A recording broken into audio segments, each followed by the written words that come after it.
कोल्हापुरातील छत्रपती ताराराणी मार्केटमधील थकबाकी असलेले 3 दुकानगाळे सील. कोल्हापूर महानगरपालिका मालकीचे भाडेतत्वावर देण्यात आलेले छत्रपती ताराराणी मार्केटमधील थकबाकी असलेले 3 दुकानगाळे आज इस्टेट विभागामार्फत सील करण्यात आले. कोल्हापूर महानगरपालिकेच्या इस्टेट विभागामार्फत वसुली मोहीम राबवण्यात येत आहे.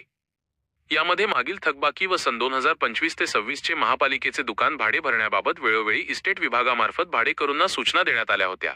त्यामुळे आज ही कारवाई छत्रपती ताराराणी मार्केट येथे करण्यात आली. यावेळी थकीत असलेले 3 दुकानगाळे सील करण्यात आले.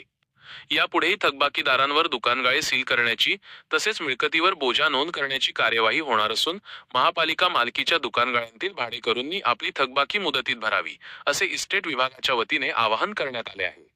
आजची कारवाई अतिरिक्त आयुक्त शिल्पा दरेकर यांच्या मार्गदर्शनाखाली उपायुक्त किरण धनवाडे, सहाय्यक आयुक्त स्वाती दुधाणे, लिपिक अरुण भोसले, रवींद्र काळे, गिरीश नलवडे, जामदार अविष्कार भोजे, रवींद्र कांबळे, सदानंद फाळके यांनी केली.